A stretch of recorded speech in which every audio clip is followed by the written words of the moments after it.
गिनती की पुस्तक अध्याय 6। गिनती की पुस्तक अध्याय 6।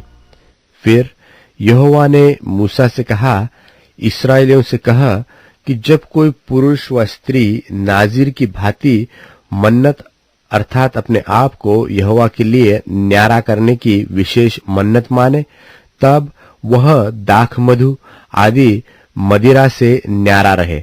वह न दाख मधु का न और मदिरा का सिरका पिए और न दाख का कुछ रस भी पिए, वरन दाख न खाए, चाहे हरी हो चाहे सूखी। जितने दिन यह न्यारा रहे उतने दिन तक वह बीज से ले छिलके तक जो कुछ दाखलता से उत्पन्न होता है उसमें से कुछ न खाए।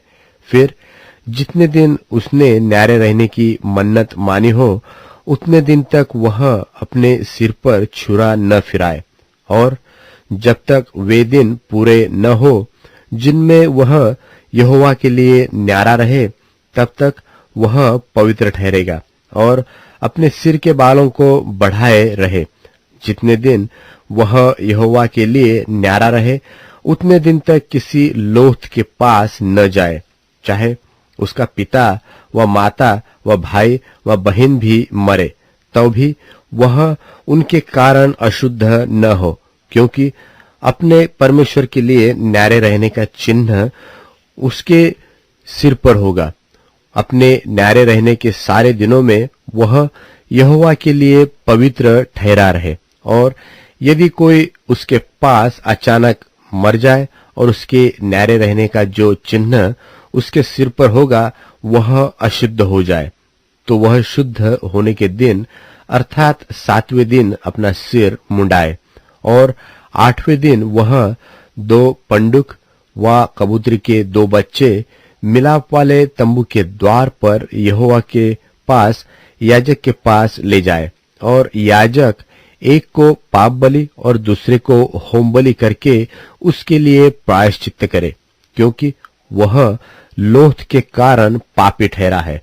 और याजक उसी दिन उसका सिर फिर पवित्र करे, और वह अपने न्यारे रहने के दिनों को फिर यहोवा के लिए न्यारे ठहराए, और 1 वर्ष का एक भेड़ का बच्चा दोष बलि करने के लिए ले आए, और जो दिन इससे पहले बीत गए हो वे व्यर्थ गिने जाए, क्योंकि उसके न्यारे रहने का चिन्ह अशुद्ध हो गया।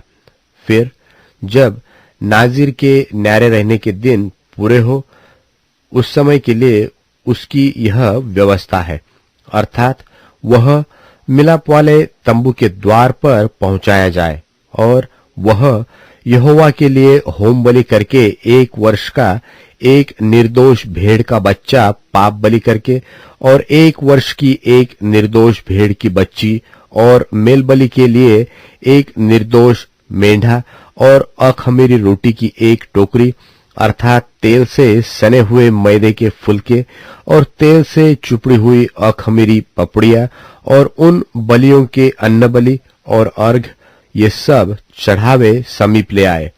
इन सबको याजक यहोवा के सामने पहुंचाकर उसके पाप बलि और होम बलि को चढ़ाए, और अखमीरी रोटी की टोकरी समेत मेंढे को यहोवा के लिए मेल बलि करके, और उस मेल बलि के अन्न बलि और अर्घ को भी चढ़ाए। तब नाजिर अपने न्यारे रहने के चिन्ह वाले सिर को मिलाप वाले तंबू के द्वार पर मुंडाकर अपने बालों को उस आग पर डाल दे जो मेलबलि के नीचे होगी। फिर जब नाजिर अपने न्यारे रहने के चिन्ह वाले सिर को मुंडा चुके, तब याजक मेंढे का पकाया हुआ कंधा और टोकरी में से 1 अखमीरी रोटी और 1 अखमीरी पपड़ी लेकर नाजिर के हाथों पर धर दे, और याजक इनको हिलाने की भेंट करके यहोवा के सामने हिलाए।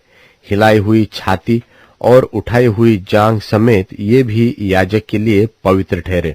इसके बाद वह नाजिर दाख मधु पी सकेगा।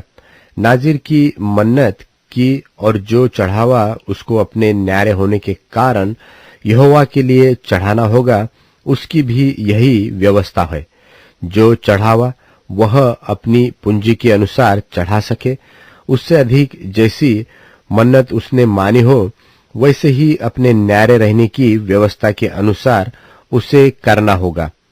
फिर यहोवा ने मूसा से कहा, हारून और उसके पुत्रों से कह कि तुम इस्राएलियों को इन वचनों से आशीर्वाद दिया करना कि यहोवा तुम्हें आशीष दे और तेरी रक्षा करे।